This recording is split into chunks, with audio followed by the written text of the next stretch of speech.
Nietzsche memiliki pemikiran mengenai kecenderungan Dionisian, kebudayaan Yunani yang sudah dijelaskan.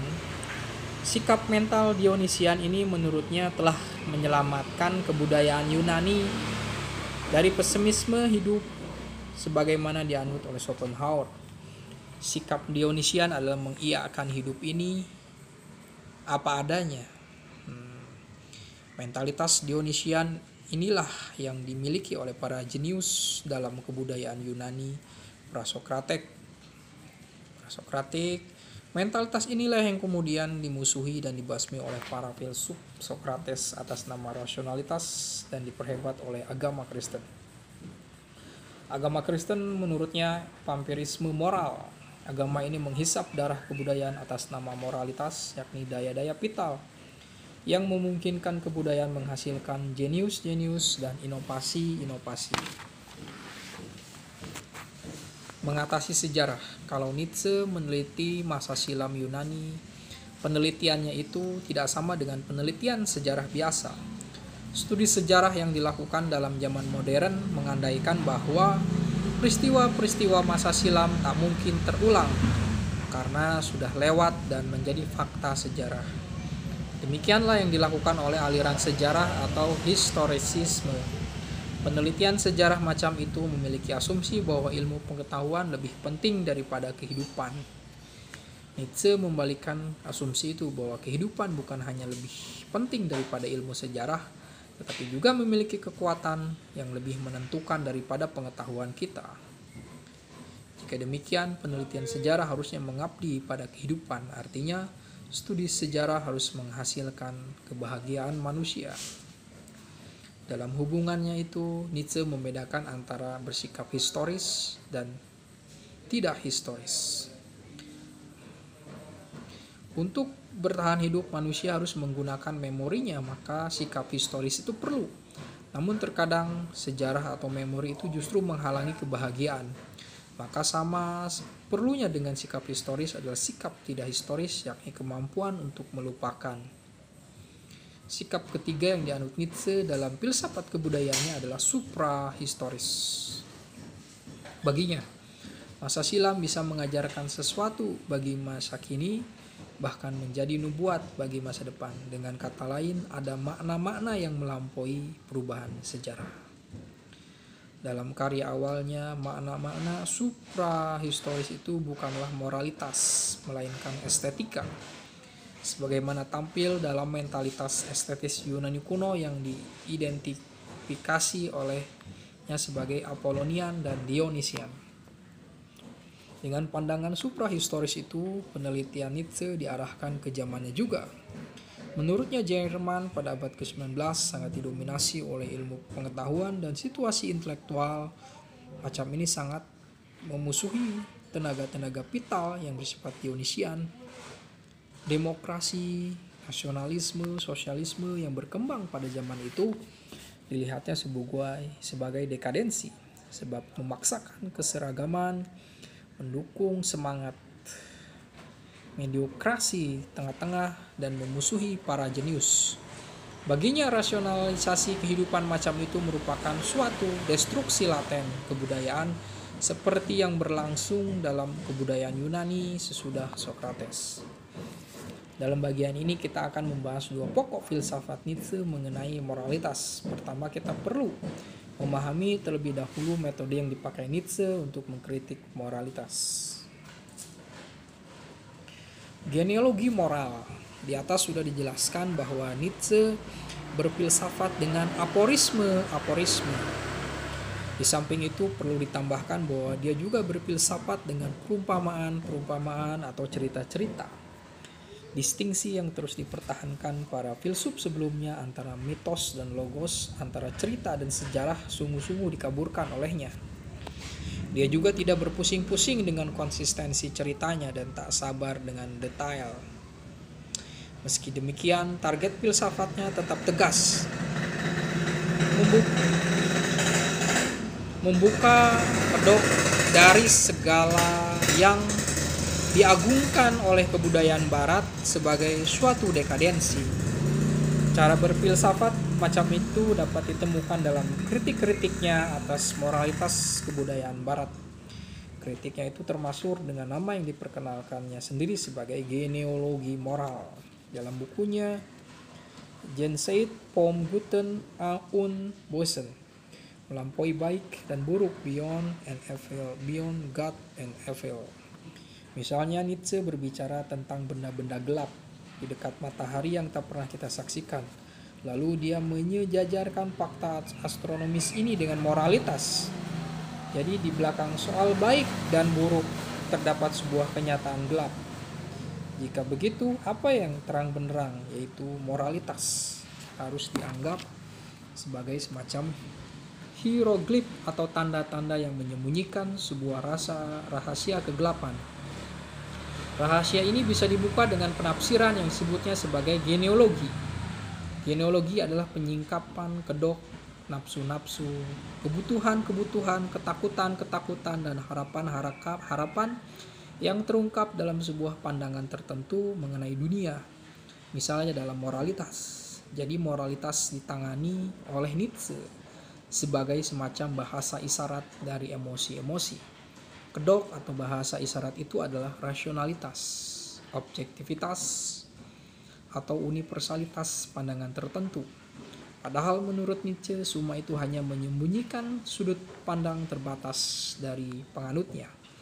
Termasuk anggapan Nietzsche bahwa sistem-sistem filsafat tak kurang daripada sebuah pengakuan pribadi sang filsuf dalam kedok rasionalitas.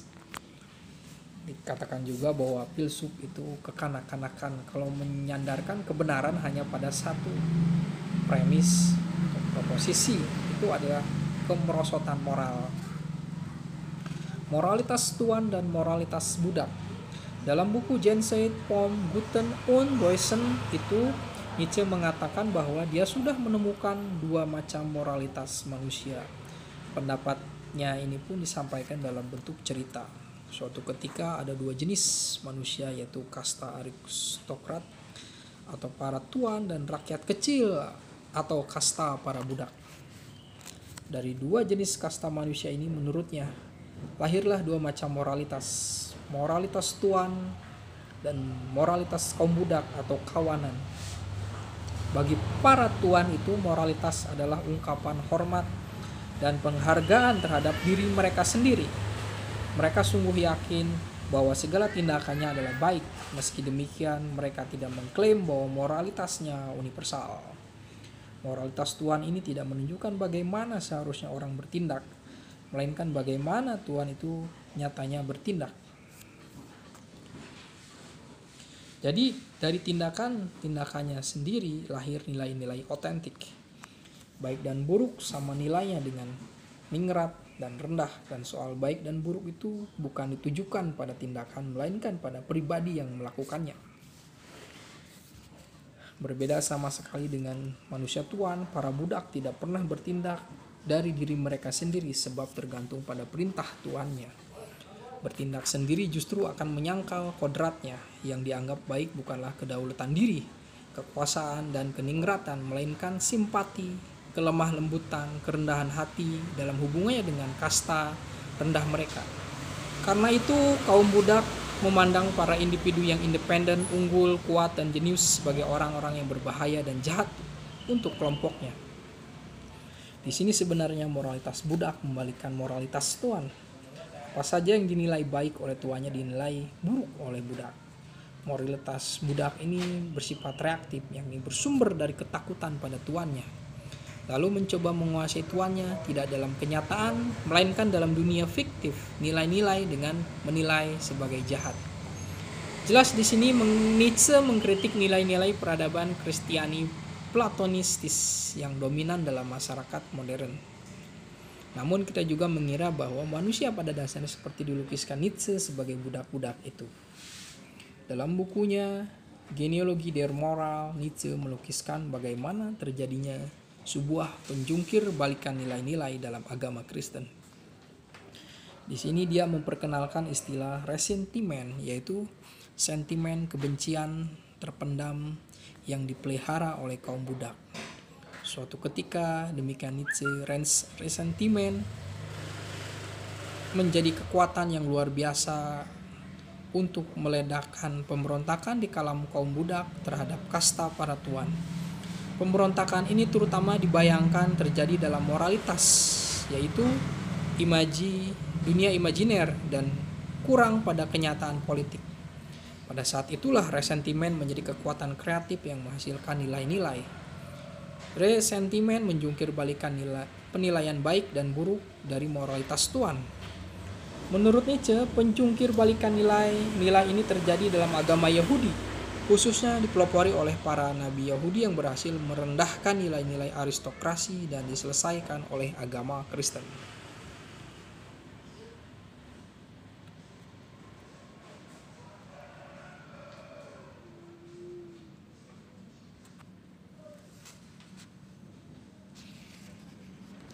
Demikian dalam agama Kristen, menurut Nietzsche, moralitas budak menguasai kebudayaan barat. Penjungkir balikan nilai-nilai yang dilakukan dalam agama Kristen itu adalah sebuah balas dendam imajiner.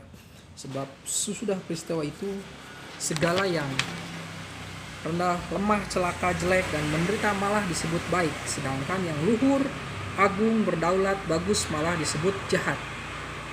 Di sini moralitas Kristen, yakni moralitas budak, membatinkan resentimen dan mengarahkan ke dalam.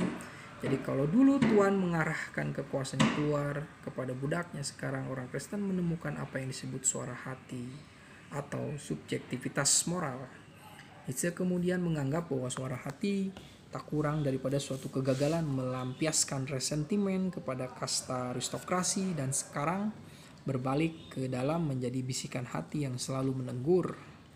Dengan adanya subjektivitas moral ini, manusia menjadi makhluk setengah hewan dan menyiksa dirinya sendiri seperti binatang laut yang dipaksa hidup di darat. Naluri-naluri mereka tiba-tiba ditangguhkan. Lalu bagaimana pengekangan diri ini bisa dipertahankan dalam agama Kristen dan bahkan menjadi dominan dalam modernitas? Menurut Nietzsche, agama Kristen menyediakan sebuah fiksi. Dengan menyatakan keutamaan-keutamaan seperti kerendahan hati, manusia malah merasa seolah-olah bertindak kuat seperti kaum ningrat. Di sini manusia tak berani melampiaskan daya asli yang disebutnya kehendak untuk berkuasa dan menutupinya dengan kedok rasionalitas, moral, dan roh. Kita ulangi lagi. Istilah resentimen yaitu sentimen kebencian terpendam yang dipelihara oleh kaum budak. Resentimen itu yang membatin gitu, menjadi suara hati dan mengoreksi dirinya sendiri. Kehendak berkuasa manusia atas. Sudah disinggung bahwa moralitas Kristiani adalah sebuah fiksi, suatu yang menyembunyikan kehendak untuk berkuasa. Daya inilah yang oleh Nietzsche dianggap sebagai gairah hidup yang paling primordial, bukan hanya dalam diri manusia. Kehendak untuk berkuasa di dalam seluruh realitas. Di sini kita akan membahas dua pokok, yaitu penampilan kehendak untuk berkuasa di dalam seluruh kenyataan dan dalam apa yang disebut Übermensch, tokoh-tokoh yang pokok-pokok yang dipikirkannya dalam periode ketiganya. Dalam bukunya yang direncanakan akan menjadi karya sistematis, Der Wille zur Macht, Nietzsche memberi sebuah pernyataan yang dapat menjelaskan apa yang dimaksudkannya. Dunia ini adalah kehendak untuk berkuasa, dan tak lebih dari itu. Dan Anda sendiri pun adalah kehendak untuk berkuasa ini, dan lebih dari itu. Rumusan yang diadaptasi dari Schopenhauer ini sama sekali tidak menganjurkan pandangan bahwa dunia ini maya. Sebaliknya, Nietzsche meyakini dunia ini sebagai nyata, dan baginya kenyataan primordial yang mendasari segala proses dunia ini adalah kehendak untuk berkuasa. Tidak ada distingsi antara dunia fenomenal dan nominal seperti yang diyakini oleh Schopenhauer. Baginya, kehendak untuk berkuasa itu tampil dengan seluruh keberadaannya di mana saja di dunia ini. Jika demikian, daya primordial itu bukanlah sebuah daya tunggal, melainkan energi-energi vital yang sangat heterogen, mencakup suasana psikis, metabolisme, fisiologis, pertukaran zat, gerak fisik, dan seluruh proses menjadi dari kosmos ini. Untuk mendekatkan pengertian itu pada kenyataan manusiawi, kita bisa memperhatikan penampilan daya primordial itu pada pengetahuan. Menurut Nietzsche, pengetahuan bekerja sebagai instrumen kekuasaan. Ini berarti bahwa kehendak untuk mengetahui sesuatu tergantung pada kehendak untuk menguasai. Jadi, tujuan pengetahuan bukanlah untuk menangkap kebenaran absolut pada dirinya, melainkan untuk menentukan sesuatu. Dengan pengetahuan kita menciptakan tatanan, merumuskan konsep-konsep, memasang skema-skema pada kenyataan yang sebenarnya senantiasa berubah-ubah. Pengetahuan mengubah menjadi yang statis, dan usaha ini tak kurang dari penaklukan. Karena itu tidak mengherankan kalau pengetahuan tumbuh bersamaan dengan bertambahnya kekuasaan. Kita mungkin menyangkal dengan pendapat bahwa pengetahuan adalah sebuah interpretasi objektif yang bersih dari keinginan-keinginan subjektif kita. Namun Nietzsche akan menunjukkan bahwa setiap interpretasi terkait dengan kebutuhan kita, termasuk kebutuhan akan objektivitas. Oleh sebab itu Nietzsche tidak meyakini adanya kebenaran absolut. Kebenaran macam itu hanyalah fiksi yang kita buat karena interpretasi terkait dengan kebutuhan terbatas. Interpretasi pasti bersudut pandang, karena itu juga kebenaran tentunya bersifat perspektifal, tergantung perspektif penafsir. Dan pada analisis terakhir, perspektif ini adalah suatu kehendak untuk berkuasa. Inilah yang kemudian dikenal sebagai perspektivisme Nietzsche. Perspektivisme, jadi karena perspektivisme itu mengandung pengetahuan, dan pengetahuan itu adalah untuk membuat statis suatu penafsiran. Dengan teorinya tentang kehendak untuk berkuasa ini, Nietzsche menjalankan metafisika. Hanya berbeda dari Hegel. Misalnya, metafisikanya bukanlah sebuah usaha untuk membangun rasional kenyataan, melainkan justru membongkar kedok susunan-susunan kenyataan yang dianggap rasional untuk menemukan naluri irasional dasariah yang bersembunyi di bawahnya.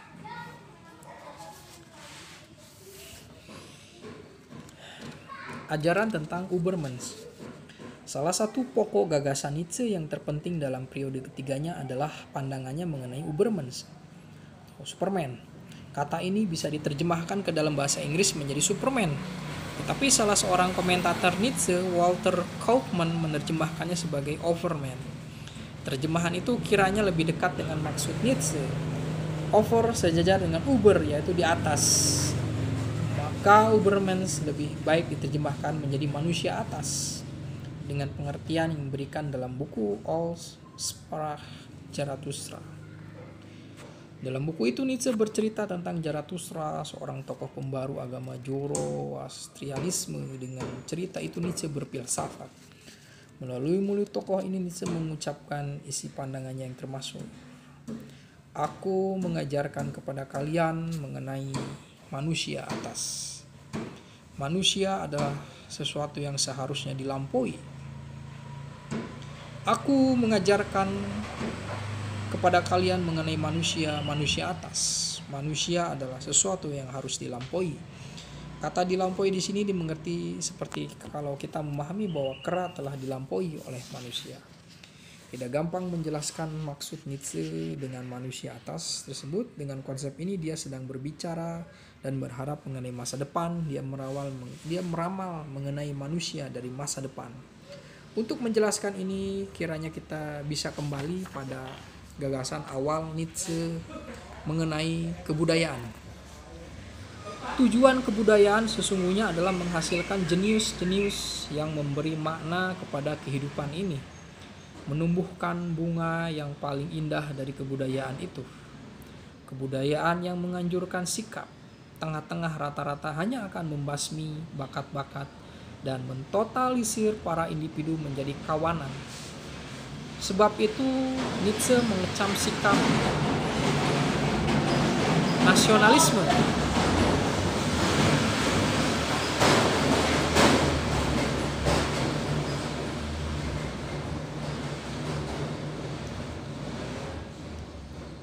Nasionalisme adalah bentuk kebudayaan yang tengah-tengah atau rata-rata.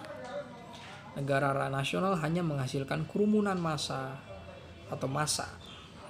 Meski demikian, Nietzsche melihat bahwa massa yang bersikap tengah-tengah ini merupakan sebuah sarana untuk mencapai sebuah tujuan, yaitu berkembangnya jenis manusia yang lebih luhur, manusia-manusia atas. Jadi tujuan kebudayaan bukanlah kemanusiaan.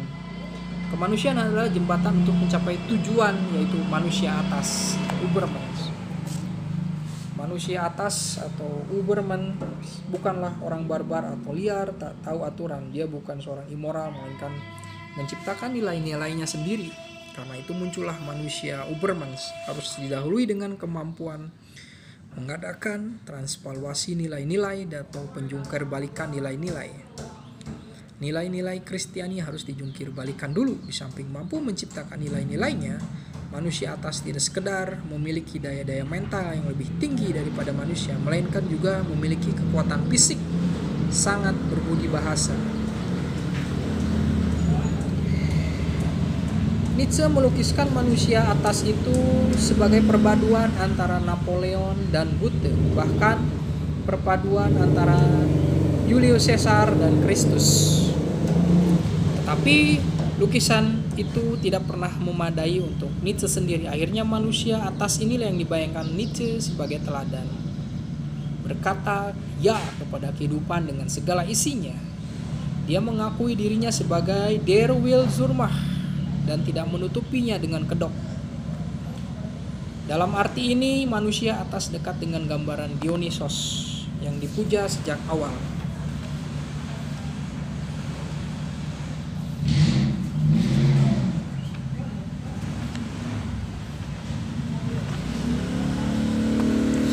Kembalinya yang sama secara abadi. Dalam Also Sprach Zarathustra, sang nabi tidak hanya melukiskan sebagai seorang pengajar tentang manusia atas. Zarathustra juga adalah guru yang mengajarkan tentang kembalinya yang sama secara abadi, perulangan abadi. Menurut pengakuan Nietzsche sendiri, ajaran ini ditemukannya dalam pemikiran Yunani kuno, dan Heraklitus adalah salah seorang dari mereka yang dikaguminya.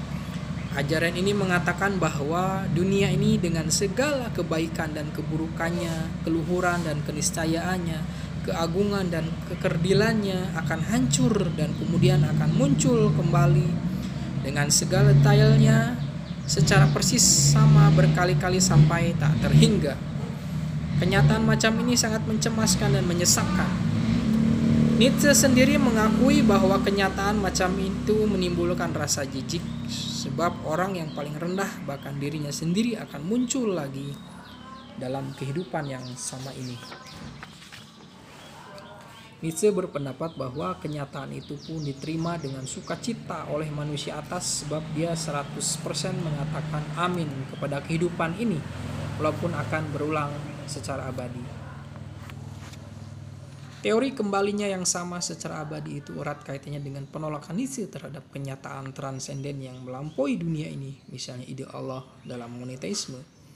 Dunia ini senantiasa menjadi dan tak ada suatu ada yang berada di luar proses itu sebagai tujuan. Yang secara abadi kembali adalah yang sama, dan hal ini sekurang-kurangnya memiliki dua arti.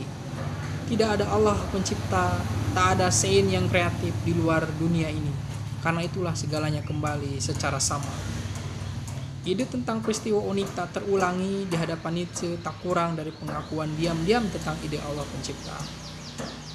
Tidak ada kebakaan pribadi yang melampaui dunia ini. Bagi Nietzsche, sebuah pemikiran yang paling radikal dan paling ilmiah yang bisa dibuktikan secara empiris. Hukum kekekalan energi dalam ilmu-ilmu alam. Penolakan terhadap transendensi ini merupakan sebuah ateisme radikal dari Nietzsche.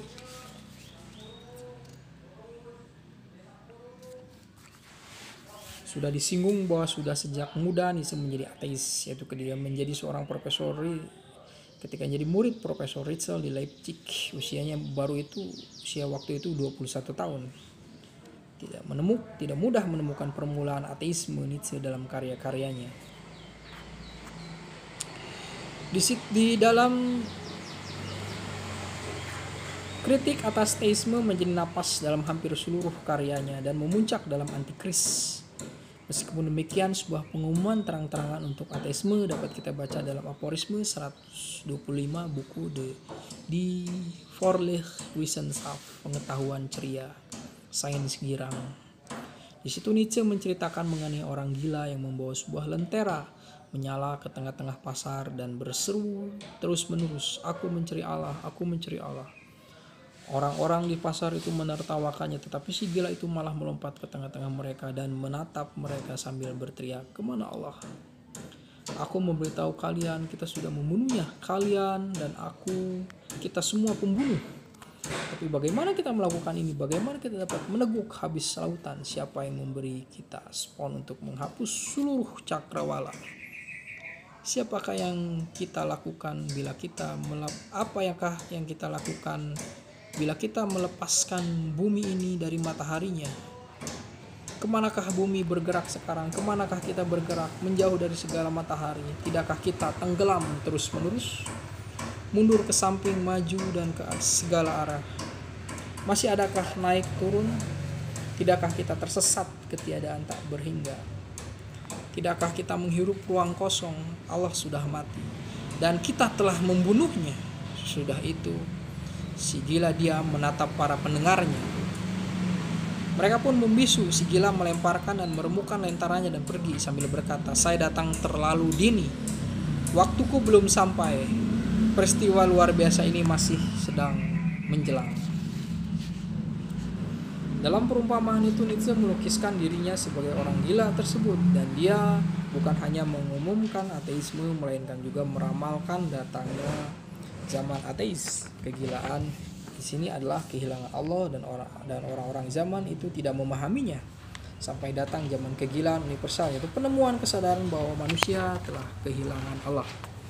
Nietzsche menyambut datangnya zaman itu sebagai zaman kreativitas dan kemerdekaan.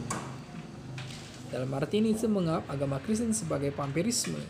Dengan kematian Allah, manusia tidak lagi dibatasi atau diarahkan oleh dunia transenden. Dia tidak lagi berlindung di bawah naungan Allah karena sikap pengecut dan penolakannya terhadap dunia ini.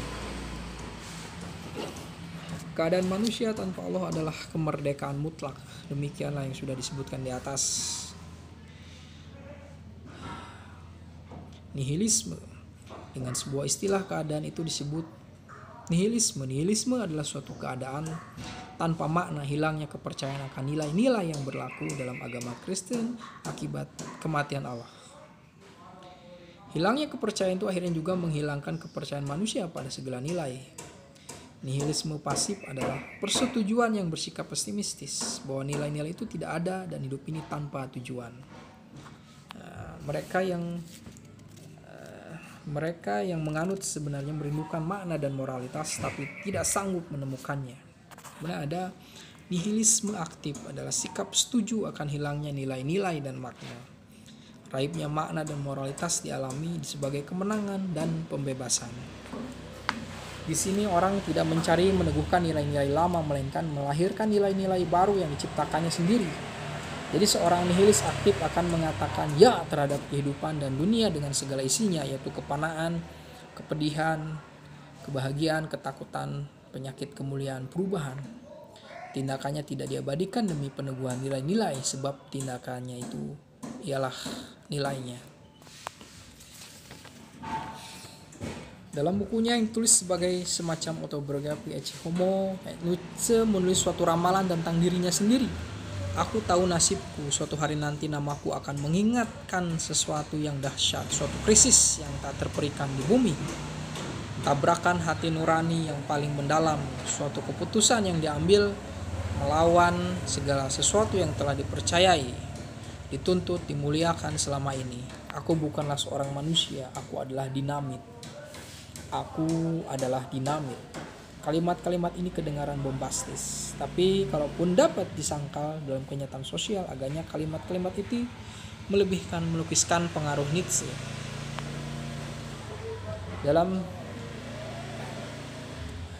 Pengaruh Nietzsche akhirnya mempengaruhi juga Heidegger, Richard Rorty, dan Derrida. Demikian mengenai Nietzsche. Suatu hari kita akan membahasnya lagi. Terima kasih.